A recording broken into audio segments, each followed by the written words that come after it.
Alright, what is up, everybody? Welcome to the Godcast. As always, I'm your host, Mason, aka Host of God. But before we get into today's episode, as always, make sure you go check out the last episode that I filmed. I talk about my most anticipated games of E3 and some things that disappointed me. Mostly it's positive, though, so make sure you go check it out. Super excited for games to come out. But this episode is going to be a little bit different because I'm actually going to be talking about a topic I mentioned before, which is pretty exciting, actually, because I wanted to do this because I actually did get a couple people saying to me, why didn't you pick any Nintendo games for this? And yes, today we're going to be talking about my top 5 Nintendo franchises of all time and why. Um, I purposefully excluded Nintendo because all Nintendo would have beat all those franchises, and maybe except Kingdom Hearts because Kingdom Hearts is my favorite. But yeah, we're going to be mentioning my top 5 favorite game franchises of all time for Nintendo. These are probably really obvious if you're a big Nintendo fan, and it's just most people's favorite ones, just maybe not in this order. But who knows? But yeah, I'm going to get right into this and talk about it. I'm going to do like I did before. I'm going to name the franchise and then my top 3 games in that franchise. So it's like a top 5 and a top 3, kind of, if you think about it. But yeah, my very first franchise, this is number 5. My favorite Nintendo franchises definitely goes to Pokemon. Pokemon is something I've grown up with for all my life, actually. I watched the show. I played with the cards. I literally have a deck of Pokemon cards like on my bureau. Jesus, can't speak. Back there or in my closet that a friend gave to me. Shout out to you, Connor. Um, and I've grown up playing the games a lot, and it was actually I think Pokemon was the very first, might have been the very first game I played. Either that or it was either that or Super Mario World. It was something like that. But yeah, for my favorite 3 Pokemon games, I'm not going to be going with any of the old school ones that were like back on Game Boy because I never really got into those. I played them and messed around, but I didn't know what I was doing when I was younger. But these are the ones that I started playing that I actually got into. And you're going to be surprised by my third pick because you guys are going to be like, wow, you've got to be kidding me. But there's a reason. There's a reason. So my number 3 pick goes to Let's Go Pikachu, only because it was the first ever Pokemon game of its style. It was on the Switch. You could bring it anywhere to go. It had a unique catching, collecting system, and the fighting was still just the same. The battling was all the same as it's always been, and it was just as fun. And of course it threw nostalgia. It gave us a remake of Kanto, which is what I always wanted. I always wanted a remake of the Kanto generation, and that's exactly what we got. So I'm beyond happy about that, and that is why it deserves a spot on my number 3, because Kanto is my favorite generation, and it's been so much fun playing that game. I loved playing it, and I loved playing it for you guys on stream. I might continue what I last did on my birthday. I'm not sure yet. Still figuring stuff out. But yeah, that's my number 3. My number 2 goes to Soul Silver. The reason I give it to Pokemon Soul Silver is that was the first ever Pokemon game I played that I kind of knew what I was doing. Keep in mind, I didn't really get to play it for long because it was my brother's account, and I was just kind of messing around doing stuff. But I knew what I was doing. I was actually just doing the battling, understanding the mechanics, and it was a lot of fun. He never really let me play it because it was his only copy, and I wasn't really getting into Pokemon that much at the time. A very, very close runner-up to these was Pokemon White. White was a phenomenal game with Zekrom. He probably might be my top 3 legendaries because he's so dope. And I might do a whole separate video of that of my top 10 favorite Pokemon or something. Don't know yet, or my just favorite Pokemon, games in the sense of generations is what I'll do. I'll make a separate video on that, but yeah. Number 2 is Soul Silver because I love Lugia very, very much. And Lugia is another one of my favorites, and it was the first time you ever got to actually have a little Pokemon follow you around behind you and walk around. It was super cool, and it had that cool like pin Pokeball thing that I never really understood what it was for, but it was still really, really cool. And it was for the DS, so you could, just like Game Boy, bring it wherever you want. I'd be surprised if they made not Zelda, a Pokemon game that you couldn't bring with you, which I'll get into in a minute. My favorite of them all that I have played definitely goes to Alpha Sapphire, because Alpha Sapphire did a really good job of remaking the original Sapphire, and it brought in some new aspects, obviously, like Mega Evolution and stuff like that, which Mega Evolution is tough. And Kyogre is, again, one of my... Again, the reason I picked these are mainly also because of the legendaries. I love the legendary birds for Let's Go Pikachu and Mewtwo and Mew. I love Lugia, and I also absolutely love Kyogre. Kyogre is absolutely tough. I prefer him over Zekrom, and I absolutely loved what they did with the 3D mechanics. Because like the only other time they did that was with X and Y, and X and Y was actually a really good game. I actually really very much enjoyed X and Y, and I'd go back and play them, but they were on an SD card. I never actually got the cartridge, which really sucks. So I don't think I'd actually be able to play it if I wanted to. But anyways, so yeah, those are my 3 favorite Pokemon games of my franchise of my 5th favorite franchise in Nintendo. So yeah, moving on. This one was actually kind of tough because I just before I started this remembered these 3 games, and it kind of would have brought it up. But overall, it just doesn't beat the other 3 that are above this one. But it's very, very close. 4th is the Super Mario franchise. It doesn't really matter if it's Super Mario Brothers or something like that. I'm just excluding the sports ones, because they're kind of their own thing because they've had multiples of those. Like also with Mario Kart, like Mario Kart's had its own multiples of games, so that's its own franchise. That's its own franchise. I also Googled it, so that counts as its own franchise. I mean, maybe I think the sports games actually go with this kind of, but the ones I went with I'm not actually picking any of the sports games, even though they're pretty fun. My number 3 goes to Super Mario Galaxy 2. Super Mario Galaxy has to be one of the best Mario games we've ever gotten because it's unique. The fighting is phenomenal, like the little spin mechanic, the fact that you're in space, you explore different worlds, you fight all kinds of crazy bosses, and it was different. It took what Mario Sunshine had and tried to expand it, or not really. It actually didn't try to expand it. It tried to replicate it a little bit, and they did a good job of that. But it still doesn't beat Mario Sunshine, which I'll get to in a minute. So I kind of just spoiled that there, but I could not talk about Sunshine. That game is phenomenal. My number 2 is the first Mario Galaxy. For the same reasons. Again, these 2 are pretty much, they were very, very close. It's just the first game was the original, and it was the very first of, trying to do what it did. And it was very, very well done. I absolutely love Mario Galaxy. I would go back and play it in a heartbeat, but I don't own a Wii anymore. And I don't know where the game is. But yeah, the second one was really good too because I believe Yoshi was in that one. And it was tough to ride on Yoshi and, do all that cool stuff in a 3D format. So that's my number 2. And of course my number 1 has to go to Super Mario Sunshine. That game was the very first of its kind. It was the first ever to take an open world style 3D Mario game and add adventure to it, add a little bit of parkour, add freaking FLUDD, the cool hose on your back. And the mechanics with FLUDD were so cool too. The bosses were insane. The story was awesome. And just the whole idea of it with all the different secrets in the game that you could find, all the different items you can unlock. It was so much fun and so complex and so good for its time. I highly recommend the game if you haven't played it yet. It is a GameCube game, so it's very, very old. But that should not stop you. Just try or at least watch it. Watch a playthrough. The game is amazing. It's absolutely amazing. It's definitely my favorite Mario game of all time. So that is my that is my 4th favorite franchise in the games. If I had to separate these games, it would, I don't even know. It'd probably go by the same order that they're going to end up being in anyways, but I don't know. It's tough. My number 3, this is probably the closest argument I had, but it had to come to this only because the frustration it brings when I play it. In the sense of with friends. I mean, okay, there's other stuff too, but I'll explain those differently when I get to them. My number 3 definitely has to go to Mario Kart. Only reason it didn't make number 2 was because of how often I get pissed playing that game with friends. But I mean, I'm really good at the game and I mostly beat them, but it's just like, the reputation it has. Mario Party would have made it on here if I played more of Mario Party, but I never really did. So that's the only reason it's not in this list. But yeah, Mario Kart is something I've always, another one I've grown up with that was absolutely fun. It brought, friends together and it tore friendships apart. What can I say? And it's always fun, especially now that it's come to the Switch. So literally I will go to school and my friends will be like, yo, you want to set up the Switch, play Smash Brothers or Mario Kart or whatever? And that's what we do. And it's so much fun to do that now that we can bring it anywhere. And that kind of is why I picked these 3.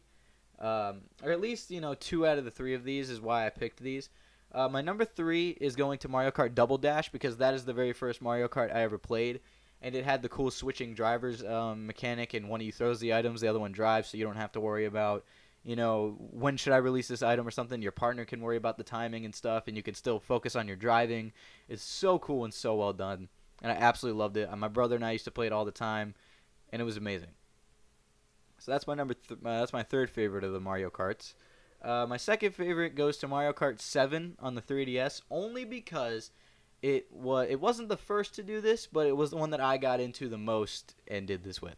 It was the first one I ever got into that was mobile. You could bring it anywhere. I did play I did play the DS version. It's just I didn't have anybody to play it with because no one really had a regular DS at the time. But as my friends got older, um, they asked for 3DSs and stuff when they came out. When Mario Kart came out, I had a ton of people to play with at school. It was so much fun. It was so awesome. The tracks were crazy too. The karts were awesome. The mechanics were great. That's when they added the gliding. The gliding was super dope in that as well. And the graphics looked pretty good for a 3DS game, and I give it that. Now, of course, my number one has to go to Mario Kart 8 Deluxe or just Mario Kart 8 on the Nintendo Switch, specifically on the Switch because you can take it anywhere. That's the whole main thing behind it. The zero gravity, the maps, the DLC they came out with, the whole game itself is absolutely fun, and I never get tired of it. I never get tired of it when I play with friends. It's absolutely amazing. I love Mario Kart 8, and I don't think they're going to make another Mario Kart for a long time because they don't need to. If they would just add DLC to this current Mario Kart, that'd make it even better. Like, add more DLC. So if they do that, they're set. They got a Mario Kart that's going to last them another at least 2 to 3 years. Maybe 2, I don't know. But yeah, it's very, very good. Now, my number 2 franchise has to go to 100% has to go to The Legend of Zelda. The Legend of Zelda has a very special place in my heart because it's the first ever, I think, story-based game I really got involved with. I don't remember other than Kingdom Hearts. The Legend of Zelda, for me, growing up, was again one of those ones where I didn't know what I was doing, but the mechanics of the fighting, the dodging, the blocking, yeah, it was all beautifully done. Even on the old DS ones, like you had to be so tactical with how you were going to attack. You had to be so careful with each move you were going to make, and they kept that within each Zelda game. It's not like a hack and slash where you can just go in and kill things and you make it out of the fight. You actually have to play your cards right in the fights. You have to know when to dodge, get out of the way, and there's special techniques too for fighting. And that's why I picked these three, because they do these things all so well. And the open worlds, by the way, on these three games are the biggest reasons I picked them, and the stories. My number 3, this is the closest thing I've ever picked out of all these. This was the most difficult. My number 3 goes to Legend of Zelda Wind Waker. Originally, that used to be my favorite. But then I played a couple of the other ones that have more recently come out or that were old around the same time. And I found new love for more Zelda games. But this one was my favorite for like a good 14 years of my life. And then I played the number 2 one that I'm going to tell you in a minute. And that one took it away because of the story and for other reasons I will get into. But Wind Waker had such a unique style of the open world with the sailing, with the boss fights in the water, with the items you would unlock. Like the secret items you could unlock, the way with the story with the Master Sword, with Link, with Tetra, end up being Princess Zelda, and the pirates and all that. It was so well done and so amazing, and I absolutely loved it. It was so amazing. The boss fights were phenomenal, and the soundtrack was awesome. That's another thing I think Zelda triumphs over most games with is a soundtrack. So GG's to Wind Waker. You got it was a very, very close fight for second place. Second place, again, very, very close, was Legend of Zelda Twilight Princess. Twilight Princess, I grew up and tried playing. I never really got into it. I tried playing it. It was very, very fun. Didn't know what I was doing. Never made it past the first dungeon until they came out with the game on the Wii. Then I never really finished that either because the mechanics were very, very difficult and the sensor bar was a piece of crap back in the day. But then they released it in HD on the Wii U and I actually finished the game. And that is where I found my love for Twilight Princess. It was the first ever Zelda game or video game, I think. And don't judge me for this. It was the first ever video game I ever cried to. Because the ending of that game is so heartbreaking for so many reasons. Well, no, for one big reason. And spoilers if you haven't played the game. Skip ahead maybe like 2 minutes. But it's so heartbreaking because of Midna at the end. She leaves for her world. The mirror, she says she'll see Link again. but she ends up deciding to break the mirror so the worlds don't have to collide. And before that, she says, "Link, I dot dot dot. See you later." It broke me.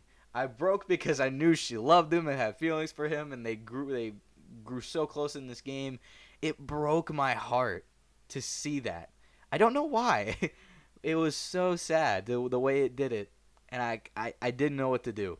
So seeing that happen, I cried. I absolutely cried. It was phenomenal. Twilight Princess did an amazing job, but it didn't get number one. Number one, of course, come on. This game took Zelda to a 20 times scale that I didn't think it was ever going to go to. Zelda Breath of the Wild. Let's take a minute. Zelda Breath of the Wild did so many things that these other games couldn't do or hadn't been able to do at their time.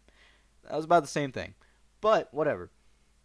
Breath of the Wild took a survival style thing where, depending on the weather, you have to have certain types of clothes. Depending on how many weapons you have, you could run out of weapons because they break. Same with your shields and same with your bows. It was absolutely crazy. The open world was the most beautiful open world I've seen in a game in a long time.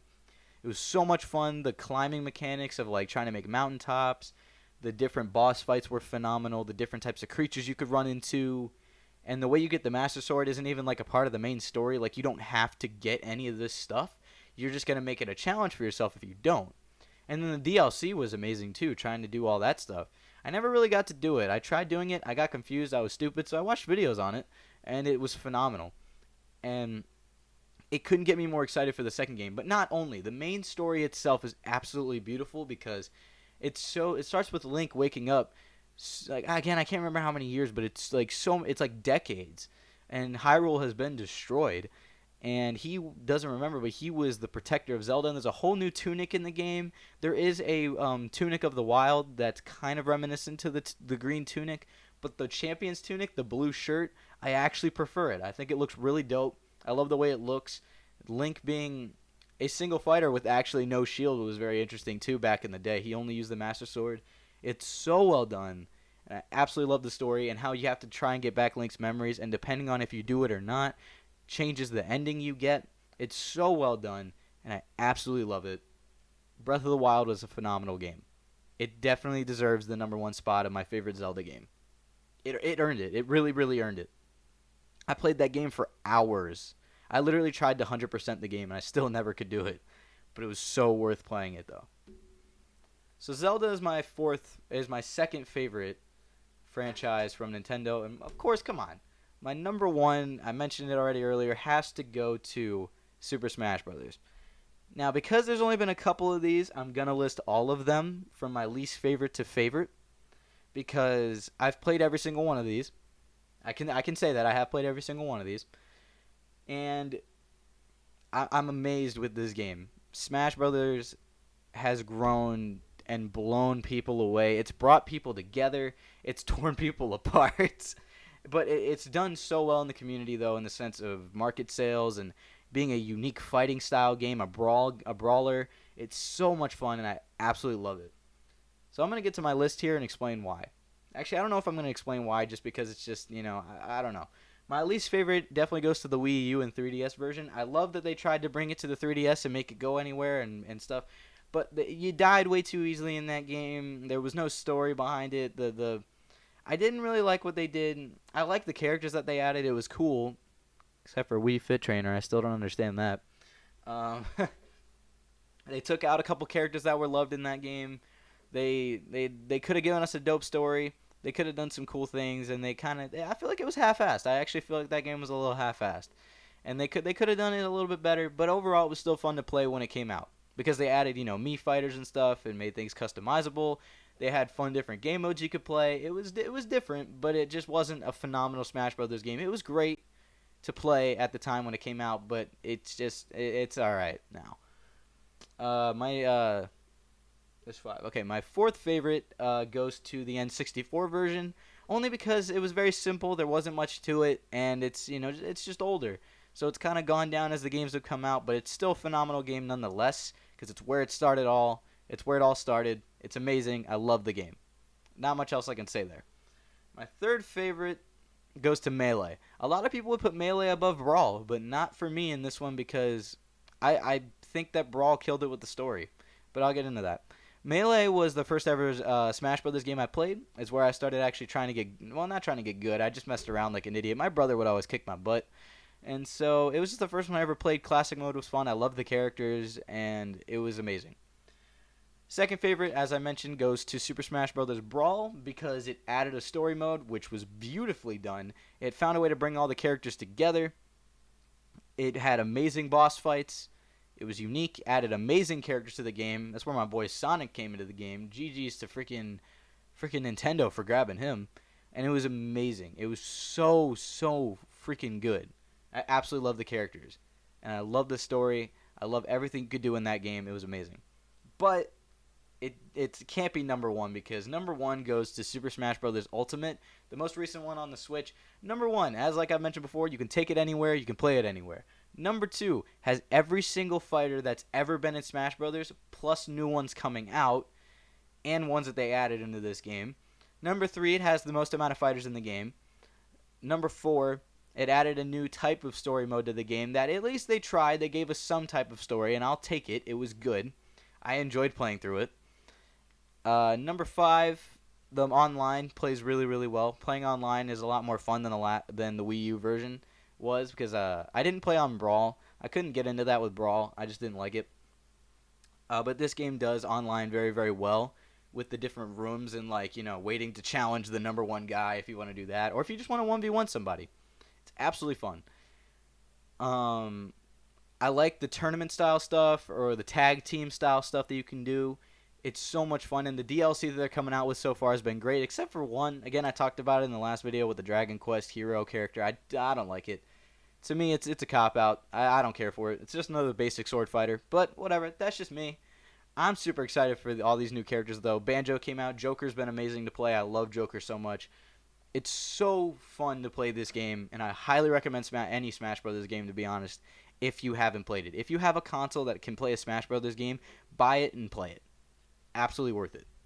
But yeah, that's actually it. That is all we got for this episode. But before I go, I want to update you guys on my PC and the whole situation with that. Just today, on the 20th of June, I have ordered my new PC. It's actually not going to be an Alienware PC. That fared to be too expensive, and I just couldn't do it. It wasn't really going to be worth it in the end. But I do have a new PC. I will be talking about it in a later video when I'm actually recording gameplay for you guys to show off the PC and how it runs and all that. I'm not going to do an unboxing. I decided I'm not going to do that. It should be getting here within a week, so I should have it next week. I'm super excited. You guys, as soon as I get it, I'm going to make a ton of videos. So next week I put on Twitter. Make sure you guys subscribe and check out Twitter. Again, I'll be updating when I get the certain stuff. I'll probably post some pictures of it. I can't wait for this computer. I can't wait to get started on making more content. And I can't wait to show you guys what I can do in the sense of playing video games because it's been a while. I'm probably going to suck at Fortnite for a little bit, but I'll stream and try and get better. So, yeah, you guys get to watch me suck and express and expand as a player. But, yeah, I'm so excited for this computer to get here, and I'm excited to make more content for you guys. So, and I'm going to try and get a consistent schedule of streaming and recording until I move, because, again, I don't know what my schedule is going to be like when I get down to Florida. That's kind of my whole thing of why I'm trying to get this computer as soon as possible. So I still have 2 more months pretty much until I'm gone. Or at least a month and a half until I'm gone. So yeah, you'll be having a ton of content for that time. But yeah, thank you guys so much for watching this episode of the Gadcast. If you enjoyed, make sure to subscribe and like the video. Leave a comment below, letting me know what you guys thought, and let me know what you think of this. What you think of the podcast if you're enjoying it, and if you have any of your favorite games that you'd like to list in the comments as well. I've been so excited to be doing this series, guys. I love the podcast. It's so much fun, and I'm glad you guys enjoy it too. Thank you guys so much for watching. Hope you all enjoyed. Have a nice day. Goodbye.